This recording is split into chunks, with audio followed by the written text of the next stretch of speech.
Okay, I want to take you guys through the opportunity cost worksheet, and you can just check yourself against what I do. Keep in mind that whenever we talk about opportunity cost, we talk in terms of one. So what does one unit cost in terms of something else? So when we're working with this information over here, we always want to get it to one to make it work right.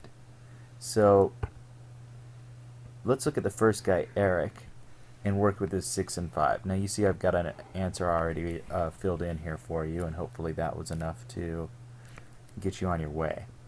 But for Eric, what we want to do is we want to set up and go, okay, well, 6 fish equals 5 firewood in terms of his work. Therefore, what does 1 fish cost? So we're solving this answer right here. We're seeing how we got it. So x is our variable that we're solving for, and we're just going to cross multiply. I think that's how your math teachers do it, and divide. So it's going to be 6x equals 5 times 1, which is obviously 5. So we're going to divide, and x is going to be equal to 5/6. Now, a cool thing on OneNote you may not have known about, maybe you did, who knows, is you can take and just type anywhere, and you can go 5 divided by 6 equals, and it gives you the answer right there. So x is equal to 0.833, our answer here. Okay, let's solve then for the flip side of that and see what the opportunity cost of cutting firewood is. So what this is saying here is that for every fish Eric catches, he gives up 0.83 firewood. And again, that makes sense, 0.83, so he gives up less firewood than the 1 fish, and that makes sense because 6 is greater than 5. Whenever I do math, I kind of like to predict how answers are going to go. Okay, so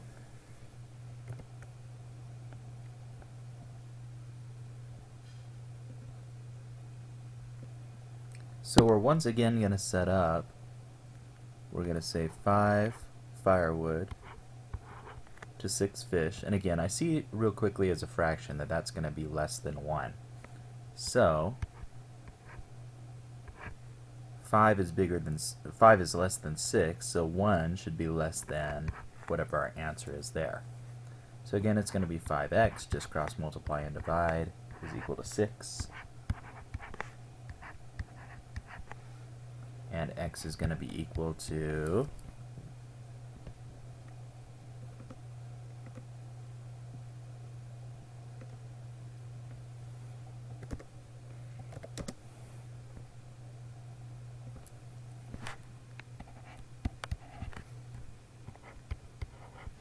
1.2, like that. It is important whenever we do this that we do give some sort of unit there. So technically it should be 1.2 fish, especially for paper 3.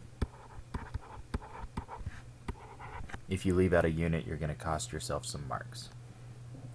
Okay, for Brett, some of you guys probably are intuitive enough to say that see if the cost of cutting 1 piece of firewood is 1 fish, then the cost of catching 1 fish must equal 1 piece of firewood.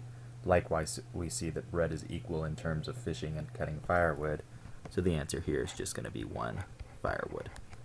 I'll go ahead and fill in the answers for Dan and Tim, and you can check yourself against them. Okay, the work's over here to the right if you want to pause it. The answers are in here.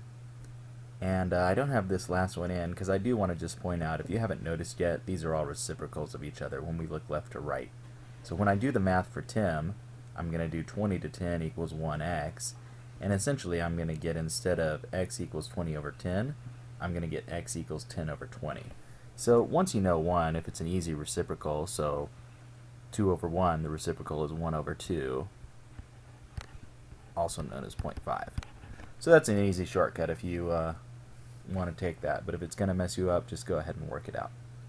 Okay, now we're going to put this in, we're going to take this data and put it into the PPC.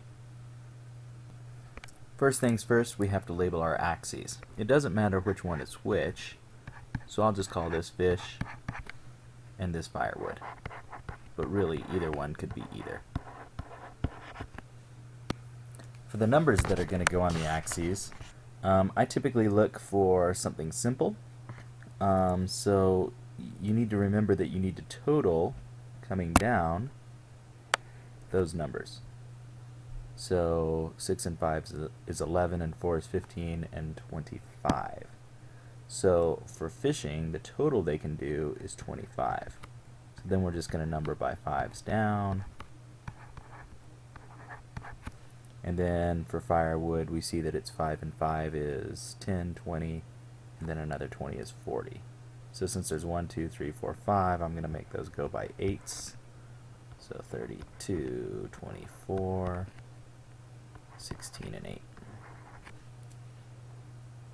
Okay, let's think about our different possibilities. Our first possibility is that we could have everybody fish. If so, we would maximize our ability to fish, and we would get 25 fish. However, that would leave us with no firewood. The extreme opposite of that would be we could maximize our firewood cutting, and we would get 40. But at that time we wouldn't have any fish at all. So let's say we're going to start here. We'll call this point A. And let's say we're going to start at point A where we have only fish and no firewood. Once we decide that we need some firewood, what we need to decide is, well, who's best at fishing and who's best at cutting firewood. So let's go figure that out. So we want to look at the opportunity cost of cutting firewood and see what everyone gives up. So we see that in cutting firewood, the cheapest price we have over here is to cut one piece of firewood or stack of firewood. Dan only gives up 0.4 fish. So since that's the lowest price, it makes sense to have Dan start cutting firewood first. So now we need to look at, okay, so we're going to have Eric, Brett, and Tim fishing. So that's 6 and 5 is 11. Not Dan, but then Tim's 10. So that's 21 fish. So we're going to have 21. And at that point, if Dan is cutting firewood, we're going to get 10 pieces of firewood. So our next place is 21, and then 10 is about here. Okay, and we can call that point B.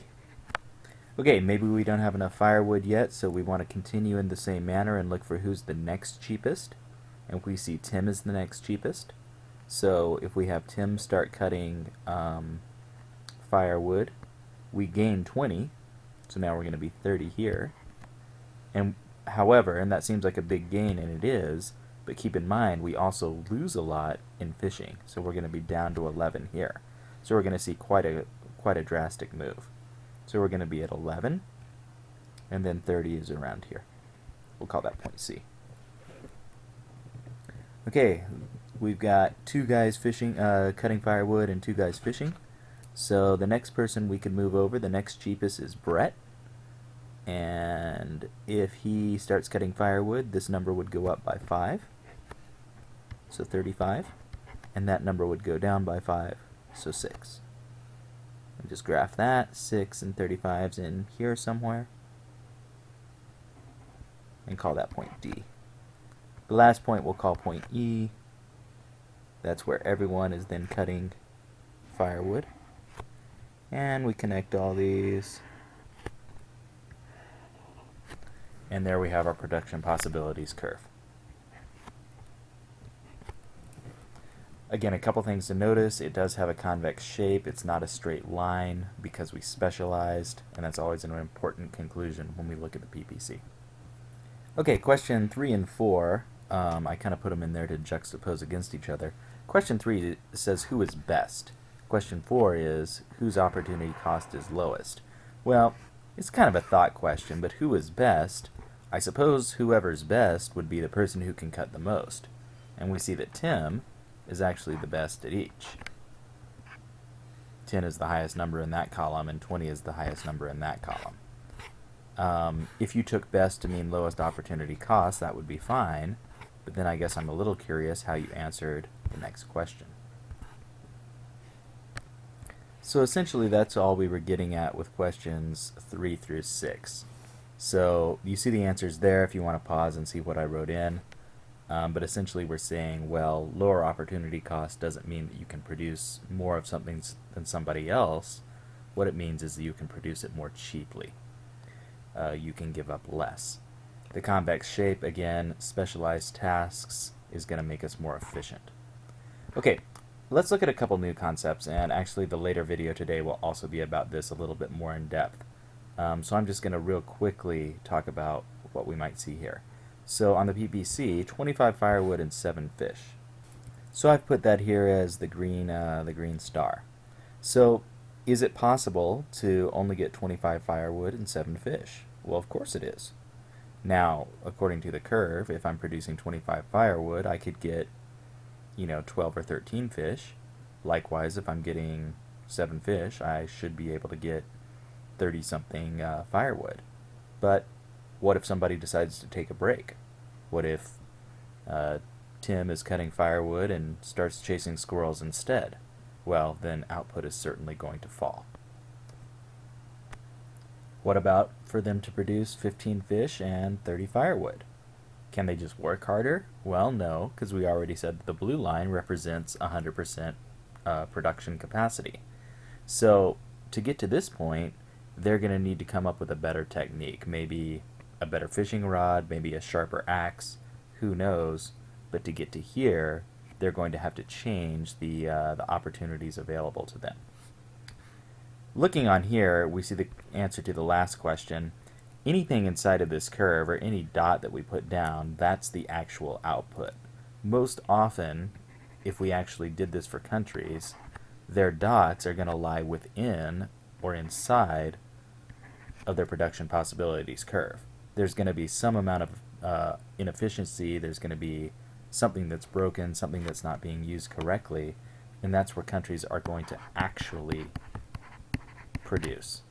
So all these points in here are actual output. The curve itself is potential output. Pushing the curve out, so drawing a new curve, that represents gaining more factors of production, and that's going to be our big talk for later.